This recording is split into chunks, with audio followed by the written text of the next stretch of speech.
좀 느슨해진 조직에 긴장감을 불어넣으려고 이른바 매기 효과를 가져온다라는 표현이 있지 않습니까? 과연 그 매기 효과는 효과적일까요? 역발상 경제 시간에 한번 들어보시죠. 서울벤처대학원대학 전호겸 교수와 함께합니다. 교수님 안녕하세요. 예, 반갑습니다.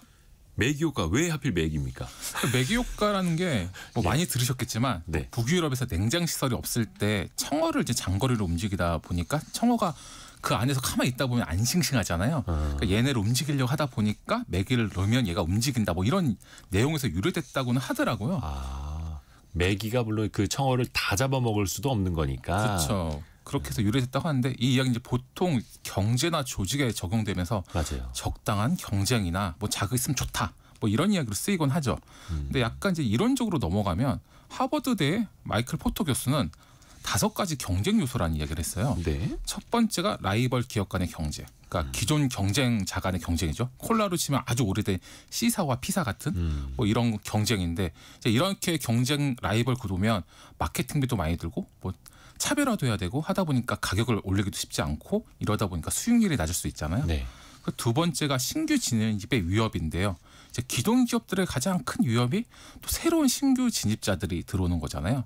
그러니까 예를 들어 가지고 우리나라에 있는 뭐 글로벌 커피 프랜차이저도 세계적이지만 계속 매장과 매뉴얼을 계속 리뉴얼한다던가 이렇게 하는 게 계속 끊임없이 이제 커피 시장 진입 당비 낮다 보니까 새로운 도전자가 나오다 보니까 계속 그런 식으로 다시 만드는 건데 이런 게 이제 매기 효과와 연관이 있는 거고요. 저 밖에서 기업끼리 하는 경쟁뿐만 아니라 그 내부에서도 계속해서 긴장감을 갖지요. 그렇죠. 그리고 세 번째가 대체제의 위협인데 이제 다른 산업이나 제품 서비스가 내 제품을 대체하는 거죠. 예를 들어서 OTT가 등장하니까 아무 상관도 없을 것 같은 영화관이 이제 타격을 받는 게 뭐 이런 예시인 거죠. 네 번째가 공급자의 교섭력인데 이거는 이제 반도체 시장처럼 어떤 특수한 기업만이 제공할 수 있는 것 같은 경우에는 구매자 입장에서 공급자 눈치를 볼 수밖에 없잖아요. 그 5번째가 구매자 교섭력인데 이거는 이제 구매자가 대량으로 구매하거나 이럴 때 예를 들어 우리 뭐 대형마트 같은 경우에 대량으로 구매하다 보니까 이 파워가 바게닝 파워가 살 수 있는 세일즈 바게닝 파워가 있다 보니까 이제 좀 눈치를 더 볼 수밖에 없잖아요. 그래서 기업이 산업 환경을 분석하고 경쟁 전략을 이제 수립할 때 이 5가지 요소를 보고 있는데 이제 오늘 이야기되고 있는 매기 효과는 신규 진입 요소와 연관이 있는 거죠. 그러면 우리 뭐 국내 시장을 좀 예로 들자면 기존의 판을 이 매기 효과 어떻게 좀 흔들 수 있는 걸까요? 그 예를 들어 가지고 이제 소상공인이 매기 역할하는 경우도 있는데요. 네. 요즘에 이렇게 아침을 안 드신 분들은 지금 10시 정도 되면 좀 출출하잖아요. 그렇죠. 이제 빵 하나 먹고 싶을 때인데 이제 건강을 생각하시는 분도 좀 많잖아요. 네. 그래서 올해 국내 양대 베이커리 프랜차이즈가 나란히 건강빵 전문 브랜드를 출시했어요. 근데 언론에서는 그 배경을 특색 있고 건강한 빵을 앞세운 요즘에 중소기업이나 개인 베이커리가 워낙 많다 보니까 대형 프랜차이즈는 어쩔 수 없이 이 시장에 들어왔다 이렇게 얘기한 거거든요. 그러니까 이렇게 소상공인이나 중소기업이 매기 효과를 내는 경우가 꽤 있죠. 예를 들어 가지고 전에는 약간 중소기업들이 공기청정기나 정수기 같은 가전 렌탈을 했는데 요즘에는 워낙 잘 되다 보니까 대형 가전 많이 하잖아요. 요즘에 글로벌 기업을 비롯해서 우리나라 기업들도 거의 다 하거든요. 이런 것도 예를 들어서 중소기업이 일종의 매기 효과를 내는 거죠. 근데 그 매기 효과를 중소기업이 냈는데 대기업이 그 똑같은 걸 만들면서 더 큰 매기가 돼버리네. 그렇죠. 야, 이거 우리 역발상 경제 시간에 또 뒤집어서 많이 생각해 봐야 되는데. 맞습니다. 그러면 일단 매기 효과 멈춰있던 조직이나 시장이 그러면 진짜로 활발해집니까? 그렇죠. 이거 같은 경우에 굉장히 예를 들어가지고 요즘에 북유럽의 유명 가구 브랜드가 몇 년 전에 우리나라 들어왔잖아요. 예. 그때만 하더라도 사람들이 이 업체가 과점할 거다 우려가 있었는데 이 업체가 들어왔더니 사람들이 이젠 브랜드 가구 업체들이 오히려 실용적이고 심플한 이런 스타일, 비슷한 스타일을 내면서 이 시장이 더 커지고 오히려 가구 업계가 혁신되는 이런 사례가 있었거든요. 가구 가격에 거품이 빠지고. 그렇죠. 왜냐하면 전에는 약간 막 약간 화려한 게 많았잖아요. 예. 많이 없어졌죠. 그리고 인터넷 은행의 등장으로 기존 은행들이 서비스가 많이 다양해지고 뭐 이런 것도 있고요. 최근의 사례로는 로봇 청소기가 있는데요. 로봇 청소기. 예. 로봇 청소기는 워낙 그 시장이 작으니까 대기업에서 크게 관심을 두지 않고 있다 보니까 외국 기업이 와가지고 지금 가전 1등을 하고 있었거든요. 로봇 그렇죠. 산업 관련돼 가지고. 그래서 로봇 청소기 관련돼서도 요즘에 대기업들이 들어가다 보니까 가성비 좋은 제품도 들어오고 그 시장도 커지고 그러다 보니까 선순환 효과가 있는 거죠. 근데 이런 매기 효과가 꼭 좋을까요?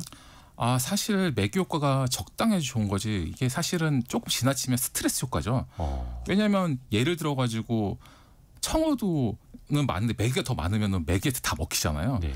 그러니까 오히려 매기 효과는 이제 시장 정치에 이제 부정적인 요인으로 나타날 수도 있는 거죠. 좀 적당히 돼야 되는데. 그렇죠. 예를 들어 가지고 뭐 배달앱이 너무 많다면 수수료 경쟁하다 보면은 소상공인이 뭐 힘들 수도 있고 예. 그리고 경쟁에서 이기려고 하다 보니까 무리하게 가격을 할인한다든지 마케팅 비용을 많이 쓴다든지 이러면은 이제 소비자 입장에선 단기적으로 싸게 사니까 좋네 이렇게 생각하지만 그거를 제공하는 소상공인이라든지 기업들이 소위 말해서 망하거나 서비스 중단하는 경우가 생기다 보면 자연스럽게 그 피해도 소비자가 가져가는 경우가 있거든요. 그리고 반대로 어떤 기업이 그런 매기 효과나 이런 거에 의해서 잘 돼서 혼자 살아남았다. 그래서 과점이나 독과점 기업이 되면 지금까지 돈을 못 벌었잖아요. 경쟁하느라고. 그럼 나중에 마지막에 본인이 이제 그 수익을 얻기 위해서 제품과 서비스 가격을 대폭 올리는 경우가 많거든요. 최근에 이제 그런 경우가 좀 있어요. 그렇기 때문에 이게 꼭 좋다고만 말할 수 없는 거죠. 그러면 예를 들어서 내가 매기 효과를 의도한 건 아닌데 어디에선가 매기 효과가 나타나기 시작을 했어요. 그러면 어떤 방식으로 우리 회사는 이걸 또 대입을 해보면 좋을까요? 이제 매기 효과가 사실 예를 들어 가지고 굉장히 회사에서 많이 설계돼서 하고 있는데 네. 우리가 뭐 예를 들어 사내 공모전, 뭐 아이디어 경연제 이런 거 많이 하잖아요. 네. 근데 이게 사실은 가만히 놔두면 아이디어 있다가 뭐 그런가 보다 넘어가는데 뭔가 그 포상을 준다던가 경쟁을 시키면 사람들이 더 이야기를 많이 하잖아요. 우리 교육할 때도 사내 교육할 때도 뭐 기업 연수할 때도 뭐 팀별로 경쟁시키거나 아니 포상을 준다거나 이런 거 많이 하잖아요. 그러니까 경쟁을 줌으로써 게임하듯이 열정적으로 참여하게 하는 거죠. 그리고 리더십도 이런 경우가 많죠. 예를 들어 가지고 너무 오랫동안 똑같은 리더가 하다 보면 조직 운영이 조금 약간 타이트하지 않을 수도 있잖아요. 그러니까 외부에서 기업 임원이라든지 리더를 이제 영입해가지고 좀 더 기업 안에서 조직력을 좀 키우는 경우도 있고요. 뭐 여러 가지 경우가 있죠. 그러게요. 근데 이 매기 효과라는 게 앞에서도 이야기를 했지만 너무 강해도 문제고 약하면 또 소용이 없고 그 중간 지점 어떻게 찾아볼 수 있을까요? 이거 좀 어렵네요. 맞습니다. 중간 지점이 굉장히 어려운데요. 모든 게 지나치면 안 되잖아요. 네. 그러니까 회사 같은 경우 제가 아까 말한 것처럼 성과 관련돼 가지고도 경쟁을 많이 시키잖아요. 특히 성과 관련돼서 가장 많이 회사들에서 하는 게 평가인데 이 평가를 일부 기업들은 각 조직에서 한 명 정도는 저성과자라는 걸 붙여가지고 이제 한 명 정도가 그죠? 이제 그런 경우를 많이 하니까 무조건 한 명은 저성과를 해라. 그래서 그 사람 같은 경우는 나중에 어떤 보너스 같은 걸 빼던가, 그렇죠. 아니면 상대 평가를 하는데 또 그걸 치열하게 막 공개하기도 하고, 그렇죠. 근데 그게 결국에는 처음에는 좋아 보이지만 나중에는 그 안에서 누군가 한 명은 받아야 되기 때문에 네. 평가자 입장에서도 굉장히 좀 불편하고 평가 받는 사람 입장에서 굉장히 불공정하다 생각할 수도 있거든요. 또 그런 게 기업의 어떤 그 안에 조직의 성과나 아니면 그 열정도 일하는데 방해 요소가 되기도 하거든요. 그러니까 이런 것도 좀 고민할 필요가 있고요. 그리고 예를 들어 가지고 또 너무 외부 사람을 데리고 와서 우리 기업은 뭐 젊은 사람을 쓴다. 외부 인재 영입. 그렇죠. 외부 인재 영입 아니면 뭐 젊은 리더 이러면서 물론 좋긴 한데 예를 들어 가지고 그 업종이나 그 기업의 생태를 잘 모르는 사람이 와가지고 또 기업 운영에 안 좋은 경우도 있고 그리고 너무 젊은 사람 영 리더를 추구하다 보니까 실질적으로 이 업무 관련된 거 없는데 보여주기 식으로 하는 경우도 있거든요. 그러니까 이게 약간 실질적으로 도움이 되는지 보고 이 매기 효과를 적용할 필요가 있는 거죠. 그러게요. 그러니까 직원들의 사기도 올리고 성과도 같이 올려야 하고 이게 참 어렵네요. 맞습니다. 이게 그러면 이제 동료들하고도 뭔가 시너지가 날 수 있도록 좀 이끌어줘야 한다라는 건데.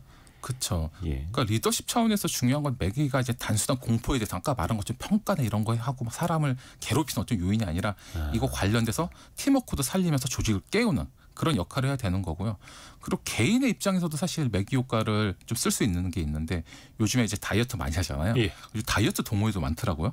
그리고 그쵸 저 같은 경우 빨리 들어가야 되는데 네. 그리고 러닝 같은 거 하는 사람도 많고 독서 모임도 많잖아요. 네. 근데 이것도 사실 생각해보면 혼자 할 수 있잖아요. 근데 굳이 이 모임 가서 하는 것도 보면 주변의 사람들을 보면서 잘하는 사람 모습 나도 자극을 받는 거잖아요. 그러니까 개인 차원에서도 작은 연못에 있을 게 아니라 내가 직접 나가서 일부러 매기를 만들어서 그걸 보면서 내 개인의 성장을 또 촉진하는 방법도 있는 거죠.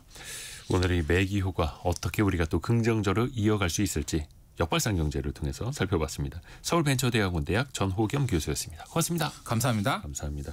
저희가 2부에